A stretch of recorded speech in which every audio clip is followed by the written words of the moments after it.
everybody! Today's episode is Kindness in Folktales. Recently, I've been hearing a lot about folktales and thought I should do a podcast about it. I'm sure all of you have heard folktales from when you were young.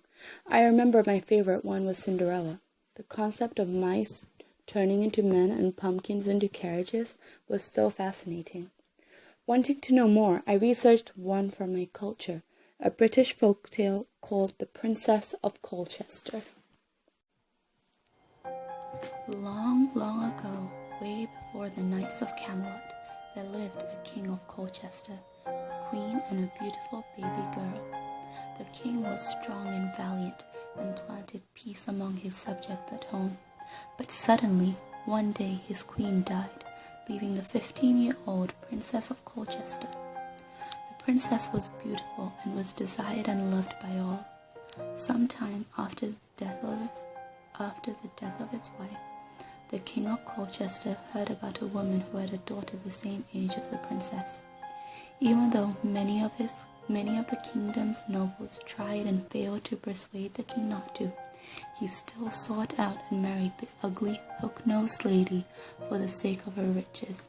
Her daughter was a yellow dowdy and full of envy and ill nature. After a few weeks, when the deformed bride and daughter were brought into the palace, they managed to set the king of Colchester against his daughter by false accusations. The young princess grew weary of her life and asked her father to give her some small provisions so she could go seek her fortune. The king agreed and asked the ugly queen to give her a small sum secretly. The queen gave the princess a canvas bag of brown bread and hard cheese with a bottle of beer. The princess on her journey passed through many streams and hills before she came across a forest with a cave that had an old man sitting at the mouth. The old man asked the princess where she was going, where she replied that she was going to seek her fortune. Then the old man said, "What do you have in that bag of yours?" Where she told him that she had bread, cheese, and some beer. Then, feeling a little obligated to asked the man if he would like some. After he had eaten, the old man gave the princess many thanks and told her that further along in her journey she will come across a hedge where if she takes a wand in her hand, strikes 3 times and says, "Pray, hedge, let me come through," it will open instantly. Then along the road she will find a well where there will be 3 heads which will speak, and whatever they require, do it. Heeding the old man's words, the princess set off. Not long in her journey, she came across the hedge, where she took out her wand, struck 3 times, and said, "Pray, hedge, let me come through." The hedge divided and gave her passage. Where she saw a well, she had no sooner sat down, where suddenly the first golden head appeared, singing, "Wash me and comb me and lay me down gently." After she had performed what is said, a second and third head appeared, saying the same thing, where she again complied. Then the heads said to one another how they should reward her as she treated them so kindly. The first head said that he will grant her such beauty that it would charm the most powerful prince in the world. The second head said that it will give her such scent and breath where it would exceed the scent of the most sweetest flower. The third head said he will make her fortune so that she would be the queen to the greatest prince that reigns. This done, at the head's request, she let them back down into the well and proceeded on her journey. She had not traveled far where she met a king riding with his nobles. As soon as the king saw the princess, he fell in love and courted her. After a few embraces, the princess also fell in love with the king. The king, after finding out that she was the king of Colchester's daughter, arranged for a golden carriage adorned with rich ornamental gems, and set off with the princess to pay her father a visit. The king of Colchester was so shocked at seeing his daughter with such fortune and great joy that celebrations befell the kingdom. Although the evil queen and her daughter raged with malice and jealousy, the humpbacked sister saw her so happy with her fortune, decided to go on the same journey. The queen set up her daughter with sugar, almonds, and sweetmeats in great quantity. Sure enough, the humpbacked sister met with the old man, where he asked her, "Where are you going?" Giving the man a nasty look, the sister replied, "None of your business." Then again the man asked her, "What do you have in your bag?" Where she said, "Good fortune, but what's it to you?" The man asked her, "Won't you give me some?" Where then she said, "Not a bit nor a drop, unless it would choke you." The old man frowned, saying, "Evil fortune befall you."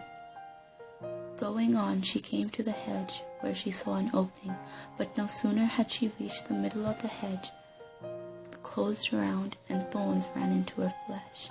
Now bloody, she searched for water to clean herself up, and spotted the well. She sat down on the brink of it, when one of the heads came up, saying, "Wash me and comb me and lay me down gently." Upon hearing the words, the sister whacked it on the head with a bottle, saying, "Take this for a washing." So the second and third head came up and met with the same treatment. The heads discussed what punishment to give her for her behavior. The first said, "Let her be struck with leprosy on her face."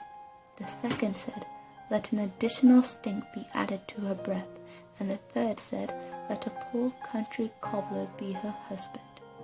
This done, she continued until she reached a town where all villagers kept their distance apart from a young country cobbler who was traveling and had by some coincidence traded with an old man a cure for the leprosy on her face and the stink of her breath. The country cobbler, who wanted to do an act of charity, asked the ugly daughter who she was and where she was going. She replied, "I am the king's daughter-in-law." The cobbler then asked her that if he could restore her to her natural self, would she marry him? Where she replied instantly, "Yes, friend, with all my heart." Soon the cobbler and the daughter returned to the palace, where the queen was so shocked of her daughter's choice, hanged herself in despair. The king of Colchester, so relieved to be finally rid of his wife, gave the cobbler gold coins to quit the court with his lady, where he lived many years mending shoes and her spinning thread. Before we head off to Act 2, let's speculate a little. Even though every child is taught at birth that if they give kindness to others it will be given back to them, why are there so many problems with the world?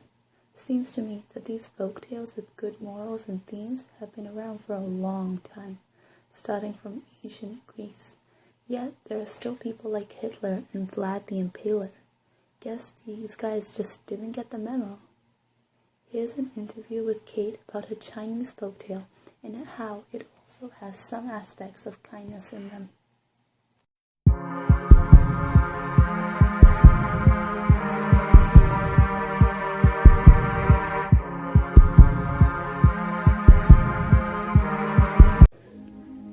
Hi, Kate. Hi.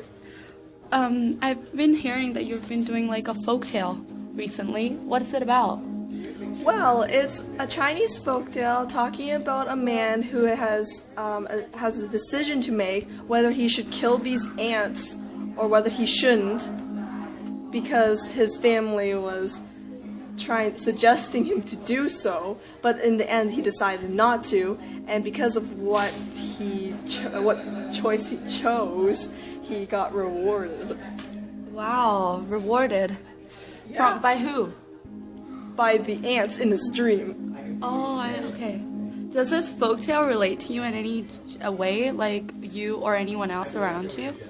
Personally, I think it relates to everyone, like including me, because there's this kind of thing with the peer pressure in the story with his family suggesting him to kill the ants. It feels like for everyone, like me and my friends and everyone, we are always pressured to do something because a majority of the people are suggesting us to do so. Yeah, I feel like that's the case. Yeah. Who are these people who do peer pressure you? Just like this man in the story, it feels like my family is a big influence in my life, and I always think I should please them. I also have peer pressure from my friends, maybe teachers. Okay. Has anyone ever peer pressured you where you have listened to them because of it and felt really, really bad afterwards? I think I had with my friends. It's like they're peer pressuring me to lie to my other friends behind their back, and I felt like it was the right thing to do because everyone was just strongly suggesting me to do so. And I gave in and I listened to them, but afterwards I felt really horrible being dishonest to my other friend. Wow. Okay, so if you were the main character in the folktale, would you have listened to your family members and not killed the ants, or would you have killed them? I feel like I would do the exact opposite thing the man has done, so I would give in and listen to the suggestion that my family was making and kill the ants. Because, like I said before, my family is a big influence to me, and I felt like whatever they say to me should be right and I should follow them. So I think my story would be completely different with the man in this folktale. Thanks for sharing your opinions. Thank you for having me. Bye. Bye.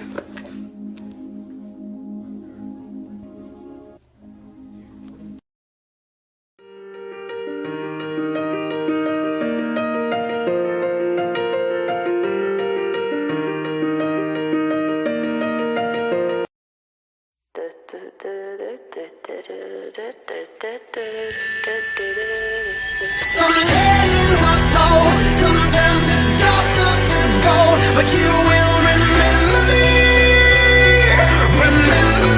for centuries. Early morning, a young girl set off for a morning run. Her mother had pushed her out of the house with a bottle of water and an apple. Sleepy and annoyed, she headed for the forest at the edge of town. Native townsmen and women called it the otherworldly forest. No one would go there by choice, no one but the girl. The fact that the people of the town told her not to go only made her more stubborn and curious about the forest.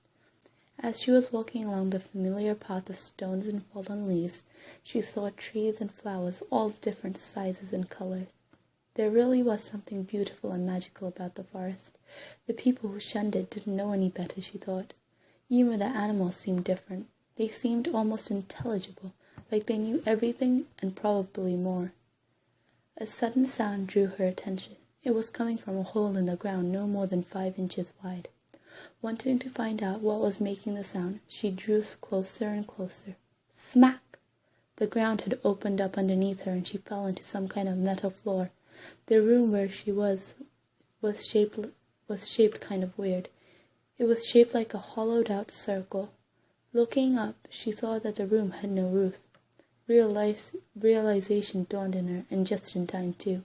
A deep, gravelly voice came from above her. What do we have here? Looks like I caught something delicious for my next meal. Not believing that this was really happening to her, the fear hadn't sunk in. Instead, the daring girl started to laugh and laugh and laugh. The creature looked at her with confusion and frustration from the opening in the roof. All she could see was one huge blue eye. "This is the part where you beg me not to eat you, little human. Did your parents not teach you well?" "What," said the girl, "are you talking about?" "I'm talking about manners," said the weird creature like it was something obvious. The girl laughed in disbelief. "Do you actually expect me to have some manners?" she said. "You kidnapped me, and you want me to be civil to you? I don't think so, but since we are already discussing manners, I obviously can't talk to you from down there. So can you please get me out of here?" Now it was the creature's turn to laugh. "Do you think I'm a fool? If I get you out, I won't have a lunch, and I'm already starving. But since you want to talk a few words before your death, I can grant you that.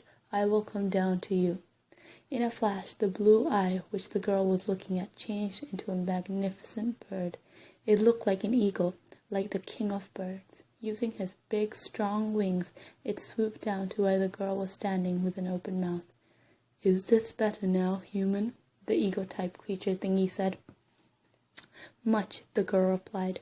"So, as I was—" A loud crash was heard with a stampede of horses after, with deep voices shouting in a language the girl didn't understand.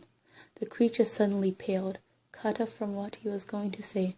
Moments later the voices drew closer, and instantly the pot that the girl and the creature were in was swept away and disappeared. "I'm free at last," thought the girl. "Whoever got me out deserves a thank." Turning around to say her appreciation, her voice got caught in her throat. There were 3 gruesome beings standing right where the pot had been. Their whole body was black and burnt, eyes that were yellow with red irises in the middle, teeth that looked so sharp that it felt like it could eat metal, and the hair was the worst part. Instead of hair like normal people hair, it had snakes coiled around, and what's more, it seemed like they were alive and that it could talk. Each snake fell down the being's head up to their shoulders with 2 sharp teeth that looked poisonous. Holding a horrified scream, she ran, while their attention was diverted to the now wounded eagle creature. It had hurt its wing in the process. There was only a couple more steps to freedom, yet the girl paused. There was something wrong. Cursing her conscience, she went back, grabbing a pointy stone staff. Looking around the corner of the room, she saw that all 3 dark beings had their back turned to her and were facing the eagle, and looked as if they were torturing it. She had to do something and fast, otherwise it would be too late. Making her way around the house, the young girl made a huge noise. One of the 3 beings went outside to investigate. The girl ran further away, making more noises as she went. Getting more and more angry, the beings started shooting out shadows everywhere. The shadows seemed to wrap around the plants and drain their life away. Determined to reach her destination, she sped up. Finally, the 3rd being caught up to her and saw a half-eaten apple on the ground beside the hole. Smirking to himself, he went closer, thinking there was nowhere she could run now. But before he reached his destination, the ground fell underneath him, trapping him in a large pot. "Ah!" the being cried in frustration. "Sorry," the girl said. "I will bring you some friends in a while, so you won't be lonely." One by one, she did the same thing to the 1st and the 2nd beings. Once she had them all trapped, she closed the hole with her weapon, the stone staff. Rushing back to where the eagle was, she quickly checked him over. It seemed as if he was breathing, and she sighed in relief. "Why did you help me?" came the low and weak voice from under her arm. "Because," she replied the girl, "I couldn't not help you. You can just blame my conscience for it." "Thank you very much," the creature said, and before her eyes it began to change. A bright light seemed to grow from it, and instead of an eagle stood a beautiful blonde-haired man. "I am Apollo, the god of light and music, and I was sent here from my father Zeus to find a human that has a pure and kind heart, that even to her enemies would show kindness. It was my mission that if I succeeded, I could rule the Olympian gods like my father." "What on earth?" started the girl. "Shh," said the god. "Now, as a gift for helping me, I will give you 3 things. 1. You, your family now and in the future, will have riches that could match to the queen's. 2. A powerful and handsome husband who will love you forever. And 3. Respect and love from everyone who you meet, that they would want to do anything for you." "Wait," the girl started to say, but before she could finish, in a blink of an eye, she was standing outside her house, just as her mom opened the door, eyes full of excitement. "Darling, you will never guess. We have just received a letter from the Queen, and it says that we are related to her. Apparently, your great-grandfather's father was her uncle. We are going to be rich, honey. Oh, I can't wait to tell." Lost in thought about her weird adventure, she smiled to herself. Now she could never look at another forest the same way again, nor did she want to. Remember me for centuries.